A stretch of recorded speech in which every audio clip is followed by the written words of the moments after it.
វិញបើកាលណាយើងដល់ពីត្រង់វិញអស់ខាងពលបង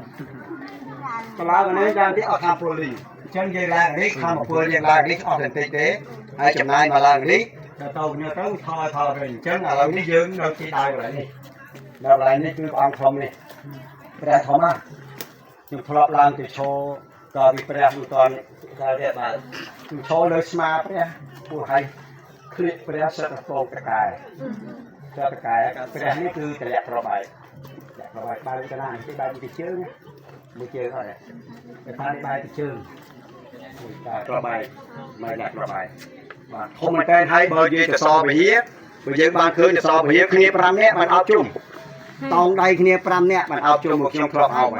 ហើយខ្ញុំមកចឹងឥឡូវនេះយើងចេញពីនេះបាទដល់កន្លែងនេះគេហៅមាត់រូងគេធ្វើចែកដែរនោះគេហៅមាត់រូងព្រោះមាត់រូងក្នុងតាក់តហុងស៊ុយបើខ្ញុំមើលហុងស៊ុយពីដើមយើងមិនធ្វើព្រះសក្កនេះចេះដែរនៅមុខនៅវត្តនោះដល់ធ្វើទៅចិនសាយមើលថាល្អព្រោះនេះចេញពីហ្នឹងទៅមាត់រូងនេះចេញហ្នឹងទៅទៅងើបនៅវត្តនោះហ្នឹងហើយចិនសាយថាយើងធ្វើព្រះសក្កនេះចេះដែរហ្នឹងដូចសកត់ដូចខាងនេះដែរអញ្ចឹងបានធ្វើបានពី70%ហើយបានឈប់ធ្វើមកធ្វើនេះវិញមកធ្វើនៅខាងមុខនេះយើងទៅឲ្យបាទចឹងគាត់ថាឥឡូវនេះយើងកំពុងនៅទីនេះឥឡូវយើងកំពុងបន្តដំណើរនេះតែទៀតបាទទីកប់អីកក់ល្វើយមកអត់គ្នាតោះអូខេចឹងយើងបានដល់មកយើងដឹងមើលចេះដីបន្តពីនឹងមកគឺមានចេះដីស៊ីសវត្ត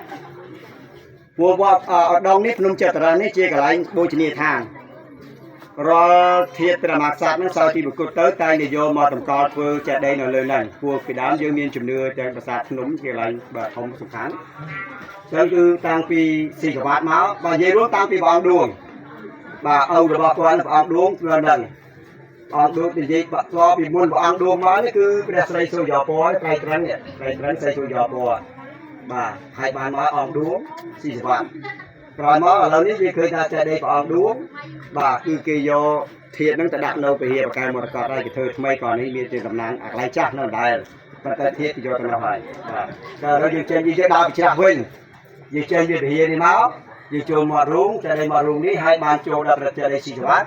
ហើយបន្ទាប់មកចេះដីអង្គឌួងហើយនៅកណ្ដាលនេះរៀងពណ៌ក្បាច់រៀងស្អាតផ្កាចានដល់នេះគឺចេះដីត្រៃត្រឹងចេះដីរកព្រះស្រីសូរ្យពរហើយបាននេះព្រះសក្កនេះចេះដីហើយបានចុះពីនឹងមកមានចេះដីរាជវង្សសានវង្សខ្សាច់ក្បាច់ទាំងអស់យកធាតុមណៈនឹងហើយបានពីចេះដីហើយចេះដីបាទដល់យាយបាននេះក្នុងឯកសារខ្ញុំមាននៅក្នុងខ្លងហើយមានចេះដីតកឹមបាទចេះដីតកឹមនេះគឺដាក់ចម្រុះគ្នាតែម្ដងយើងគ្រាន់តែយើងមើលខ្លាំងទ្រុសបដាទៅថាដំណើរដើមក្នុងយើងឥឡូវយើងនេះចេញនេះមកនេះបាទនេះមកនេះហើយយើងមើលតរហូតទៅហើយក្នុងចេះដីនីមួយគេមានសាលាចរិតសាលាចរិតនេះសតវត្សទី17ទេតែឲ្យគ្នាយើងមើលអក្សរក៏មើលដាច់ខ្ញុំក៏មើលដាច់ដែរពួកអក្សរលេងពេលខ្លះសេហថាអើបាទហើយថែមជើងយោចឹងនឹងហើយបាទចឹងតាមទៅមើលទាំងអស់គ្នាទៅយើងទៅមើលនេះចាក់ដីហ្នឹងអូខេឥឡូវយើងចេញដំណើរចុះពីណាចុះពី